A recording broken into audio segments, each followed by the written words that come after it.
ہم ایک ہی گھر میں رہتے ہیں۔ تمہاری اور اولادیں؟ سمیرا سے چھوٹے 3 بچے ہیں، نواز بھٹی نے بتایا، 2 بیٹے اور 1 بیٹی۔ عرفان 20 سال کا ہے اور میرے کام کاج میں ہاتھ بٹاتا ہے۔ اس سے چھوٹا عدنان میٹرک میں پڑھ رہا ہے۔ سب سے چھوٹی حمیرہ ہے۔ حمیرہ کی عمر 8 سال ہے۔ سمیرا ان تمام بہن بھائیوں میں سب سے بڑی ہے۔ اس کی وضاحت ختم ہوئی تو میں نے صاف گوئی کا مظاہرہ کرتے ہوئے کہا، دیکھو نواز، تمہارے مسئلے کو میں بالکل سمجھ نہیں سکا ہوں۔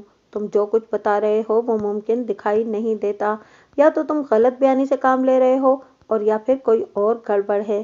میں تمہارے مسئلے کو ہضم نہیں کر پا رہا ہوں۔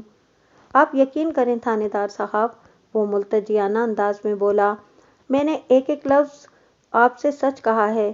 میں نے کبھی جھوٹ نہیں بولا۔ آپ کہیں تو میں بڑی سے بڑی قسم کھانے کو بھی تیار ہوں۔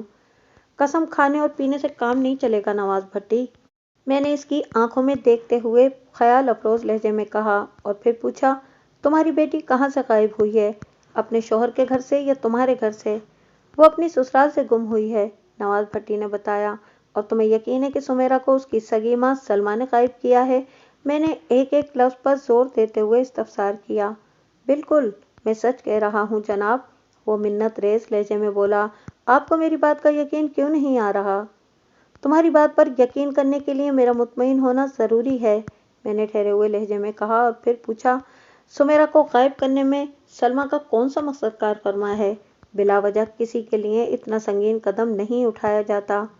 نواز بھٹی گہری سنجیدگی سے بولا، سلمیٰ سمیرا کے شوہر خلیل کو پسند نہیں کرتی، وہ اسے کسی چکر میں پھنسانا چاہتی ہے۔ اسی لیے سلمیٰ نے سمیرا کو خلیل کے گھر سے غائب کیا ہے تاکہ سارا ملبہ خلیل کے سر پر گرے۔ سمیرا کی گمشدگی کے بارے میں سب اسی سے سوال کریں۔ اچھا ایک بات بتاؤ، میں نے ایک فوری خیال کے تحت پوچھا، سمیرا کی سسرال کہاں پر واقع ہے؟ یہیں پر جناب، اکووال میں، نواز بھٹی نے جواب دیا۔ اوہ! میں نے ایک گہری سانس خارج کی اور سوال کیا، کیا تم نے خود اپنی آنکھوں سے سلمیٰ کو سمیرا کو اغوا کرتے دیکھا ہے؟ نہیں جناب، وہ فکر مند نظر سے مجھے دیکھنے لگا۔ میں نے پوچھا، کیا تم جانتے ہو سلمیٰ نے سمیرا کو اغوا کرنے کے بعد کہاں چھپا رکھا ہے؟ جی نہیں، میں اس بارے میں بھی کچھ نہیں جانتا۔ پھر تو بڑی گڑبڑ ہے۔ میں نے ٹٹولتی ہوئی نظروں سے اس کی طرف دیکھا اور کہا، تم نے سمیرا کو غائب ہوتے دیکھا ہے اور نہ ہی یہ جانتے ہو کہ گم کرنے کے بعد سلمیٰ نے اسے کہاں رکھا ہے۔ اس کے باوجود بھی تم یہ دعویٰ کر رہے ہو کہ سلمیٰ نے اپنے داماد کو پھنسوانے کے لیے سمیرا کو اس کی سسرال سے غائب کیا ہے۔ تم نے سلمیٰ کی جس انداز میں کردار نگاری کی ہے، اس سے تو یہی ظاہر ہوتا ہے کہ تمہاری بیوی مجرمانہ ذہن رکھنے والی، مار دھاڑ سے بھرپور شاہکار قسم کی کوئی عورت ہے۔ بالکل بالکل، نواز بھٹی بڑی سرعت سے گردن کو اثباتی جنبش دیتے ہوئے بولا، وہ اسی قسم کی عورت ہے۔ میں چند لمحات تک بغور اپنے سامنے بیٹھے ہوئے نواز بھٹی کا جائزہ لیتا رہا۔ اس کا شمار ان شوہروں میں ہوتا تھا جو اپنی بیویوں سے خوش نہیں ہوتے بلکہ ان سے عاجز رہتے ہیں۔ سلمیٰ کے ذکر پر اس کے چہرے کے تاثرات میں ایک خاص قسم کی بیزاری اور ناپسندیدگی جھلکتی دکھائی دے رہی تھی۔ میں نے دو ٹوک انداز میں اس سے کہہ دیا، نواز بھٹی، اگر تم چاہتے ہو کہ میں تمہاری بیٹی سمیرا کو بازیاب کروں تو اس کے لیے مجھے سب سے پہلے تمہاری بیوی سلمیٰ سے ایک تفصیلی ملاقات کرنا ہوگی۔ یہ ٹھیک نہیں ہوگا جناب، وہ اضطراری لہجے میں بولا، اس سے معاملہ اور بھی بگڑ سکتا ہے۔ کہیں وہ سمیرا کو کوئی نقصان ہی نہ پہنچا بیٹھے۔ میرے لیے اپنی بیٹی کی سلامتی سب سے اہم ہے۔ کیا تمہارے دیگر 3 بچوں کو پتہ ہے کہ ان کی آپا سمیرا گم ہو چکی ہے؟ نہیں جناب، وہ نفی میں سر ہلاتے ہوئے بولا، ابھی تک یہ بات کسی کو بھی معلوم نہیں۔ آپ پہلے آدمی ہیں جنہیں میں بتا رہا ہوں، اسی لیے تو میں صرف آپ ہی سے بات کرنا چاہتا تھا۔ ایک لمحے کے لیے مجھے نواز بھٹی کی ذہنی صحت پر شک ہوا۔ میں نے محسوس کیا کہ یا تو وہ مجھے بیوقوف بنانے کی کوشش کر رہا تھا اور یا پھر اس کا ذہنی توازن ہی درست نہیں تھا۔ شاید اس نے میری سوچ کو پڑھ لیا تھا۔ ٹھہرے ہوئے دھیمے لہجے میں بولا، تھانے دار صاحب، لگتا ہے کہ اس طرح بات آپ کی سمجھ میں نہیں آئے گی۔ اب میں آپ کو کھل کر بتاتا ہوں۔ عجیب انسان ہو تم بھی، میں نے اسے ڈانٹ دیا۔ تو کیا اب تک مجھے بند کر یہ رام کہانی سنا رہے تھے؟ وہ سہمی ہوئی نظر سے مجھے تکنے لگا۔ میں نے قدرے سخت لہجے میں کہا، اب شروع بھی ہو جاؤ۔ یہ کہانی ذرا لمبی اور پیچیدہ ہے، وہ ڈرے ڈرے انداز میں بولا۔ آپ کے پاس وقت تو ہے نا؟ اس کا آخری جملہ سن کر مجھے بے اختیار ہنسی آ گئی۔ وہ ایسی ہی بات تھی جیسے اس وقت کوئی شخص کھلے آسمان کے نیچے کھڑے ہو کر یہ پوچھ رہا ہو، کیا خیال ہے، آج خاصی گرمی محسوس نہیں ہو رہی؟ اگر بارش ہو جائے تو کیسا رہے گا؟ اس کی کتھا سننے کے لیے میرے پاس اس روز وقت کی کوئی کمی نہیں تھی، اس لیے میں نے بڑی فراخ دلی سے کہہ دیا، تم وقت کی پرواہ نہ کرو اور شروع ہو جاؤ۔ نواز بھٹی شروع ہو گیا۔ میں اس کی بیان کردہ کہانی میں سے غیر ضروری باتوں کو حذف کر کے خلاصہ آپ کی خدمت میں پیش کرتا ہوں، تاکہ میرے ساتھ ساتھ آپ بھی اس کیس کے پس منظر سے آگاہ ہو جائیں۔ 1 سال پہلے نواز بھٹی نے بڑی دھوم دھام سے سمیرا کی شادی کی تھی۔ فرنیچر وغیرہ کا اس کا اپنا کام تھا، لہٰذا اس حوالے سے اس نے بڑھ چڑھ کر بیٹی کو جہیز دیا تھا۔ جہیز کے دوسرے آئٹمز بھی پورے لوازمات کے ساتھ شامل تھے۔ نواز کا خیال تھا کہ اس کی بیٹی اپنے سسرال میں خوش و خرم رہے گی، لیکن چند روز بعد ہی اس کا یہ خیال خام ثابت ہو گیا۔ شادی کو ابھی 1 ماہ بھی پورا نہیں ہوا تھا کہ سمیرا روتی دھوتی میکے آ گئی۔ ماں نے اس کے آنسو پوچھتے ہوئے کہا، کیا ہوا بیٹی، کیا کسی نے تم سے کچھ کہا ہے؟ کچھ؟ سمیرا کے آنسو نکل آئے۔ کچھ نہیں، بہت کچھ، میں اس گھر میں اب قدم بھی نہیں رکھوں گی۔ ہوا کیا ہے، کچھ پتہ تو چلے۔ سلمیٰ بے حد پریشان ہو گئی۔ ماں کے اس سوال کے جواب میں سمیرا نے روحاسی آواز میں بتایا کہ اس کی سسرال کسی جہنم سے کم نہیں۔ اس کی ساس نصیرہ بہت ہی چالاک اور مکار عورت ہے، اس نے سمیرا کا جینا دوبھر کر رکھا ہے۔ خلیل پوری طرح اپنی ماں کے اشاروں پر چلتا ہے۔ شادی کے بعد چند روز تک تو وہ ٹھیک ٹھاک رہا، پھر وہ بھی اپنی ماں کا ہم نوا بن گیا۔ دونوں نے مل کر اسے اتنا تنگ کیا کہ وہ واپس آ گئی ہے۔ اس صورتحال نے سلمیٰ کو فکر مند کر دیا۔ اس نے بیٹی سے پوچھا کہ کیا خلیل اور اس کی ماں کو پتہ ہے کہ تم یہاں آئی ہو؟ میں کسی کو بتا کر نہیں آئی، سمیرا آنسو پوچھتے ہوئے بولی۔ میری ساس اس وقت پڑوس میں گئی ہوئی ہے اور خلیل دکان میں بیٹھا ہوا ہے، میں چپ چاپ نکل آئی ہوں۔ نواز بھٹی نے مجھے بتایا کہ سمیرا کی سسرال صرف انہی 2 افراد پر مشتمل، یعنی خلیل اور اس کی ماں نصیرہ بی بی۔ خلیل کا ایک چھوٹا سا کریانہ اسٹور تھا، جہاں وہ دن بھر بیٹھا دکانداری کرتا رہتا۔ کافی عرصے پہلے خلیل کے باپ کا انتقال ہو گیا تھا۔ یعقوب بہت ہی نیک اور شریف انسان تھا۔ سلمیٰ نے سمیرا کی بات سنی اور جوش میں آ گئی۔ میں دیکھتی ہوں ان ماں بیٹے کو آخر ایسی کون سی تکلیف ہے جو وہ تمہیں تنگ کر رہے ہیں، آؤ میرے ساتھ۔ اماں، بڑی گڑبڑ ہو جائے گی، سمیرا نے پریشان لہجے میں کہا۔ وہ بہت کمینگی کریں گے، تم نہ ہی جاؤ تو اچھا ہے۔ میں جاؤں گی نہیں تو مسئلہ کیسے حل ہوگا، سلمیٰ نے جھنجھلاہٹ آمیز انداز میں کہا۔ اسی وقت نواز بھٹی گھر میں داخل ہوا۔ وہ صبح سے اپنی دکان میں کام کر رہا تھا اور کسی ضروری کام سے گھر آیا تھا۔ ماں بیٹی کو سوگوار کیفیت میں بیٹھے دیکھا تو چونک اٹھا۔ اس نے بیوی سے پوچھا، کیا بات ہے سلمیٰ، خیریت سے تو آئی ہے نا؟ نواز بھٹی نے مجھے بتایا کہ وہ اپنے تمام بچوں میں سمیرا کو سب سے زیادہ چاہتا تھا اور وہ بھی اس کا بہت خیال رکھتی تھی، لہٰذا سمیرا کو ماں کے پاس افسردہ بیٹھے دیکھا تو اس کا ماتھا ٹھنک گیا۔ چنانچہ بے چین ہو کر اس نے بیٹی کی خیریت پوچھ لی تھی۔ خیریت نہیں ہے نوازا، سلمیٰ نے جواب دیا، ان ظالموں نے میری بچی کو اپنے گھر سے نکال دیا ہے۔ گھر سے نکال دیا ہے؟ نواز بھٹی نے بڑی حیرت سے یہ جملہ دہرایا۔ مگر کیوں؟ اس نے ایسا کون سا قصور کیا ہے؟ نواز کو اپنی بیوی کے بیان پر اس لیے بھی یقین نہیں آیا تھا کہ ایسے کسی واقعے کے ظہور پذیر ہونے کے دور دور تک امکانات دکھائی نہیں دیتے تھے۔ اسے تعجب اس بات پر تھا کہ ایسا کیسے ہو گیا؟ شادی کو ابھی 1 ماہ بھی پورا نہیں ہوا تھا، پھر سمیرا کے ساتھ ایسا بے رحمانہ سلوک کیوں کیا؟ اسے کس خطا کی سزا دی جا رہی تھی؟ یہ تو تم اپنی لاڈلی ہی سے پوچھ لو، سلمیٰ نے ہاتھ نچاتے ہوئے کہا۔ نواز بھٹی سمیرا کو لے کر الگ کمرے میں بیٹھ گیا اور اسے پوچھنے لگا کہ اس کے ساتھ سسرال میں کیا واقعہ پیش آیا ہے۔ سمیرا نے روتے ہوئے باپ کو شوہر اور ساس کی زیادتیوں سے آگاہ کیا۔ نواز نے اس کی بپتا پوری توجہ سے سنی اور آخر میں اسے دلاسا دیتے ہوئے کہا، ٹھیک ہے، تمہیں کہیں آنے جانے کی ضرورت نہیں، آرام سے گھر میں بیٹھو، میں رات کو خلیل سے خود بات کروں گا، تم فکر نہ کرو، سب ٹھیک ہو جائے گا۔ بیٹی کو تسلی دلاسا دینے کے بعد نواز بھٹی اپنی بیوی کے پاس گیا اور بولا، میں جس کام سے گھر آیا تھا وہ تو ذہن ہی سے نکل گیا، تمہارے پاس میں نے کچھ پیسے رکھوائے تھے نا، وہ دے دو۔ اچانک اس رقم کی کیا ضرورت پڑ گئی؟ سلمیٰ نے پوچھا۔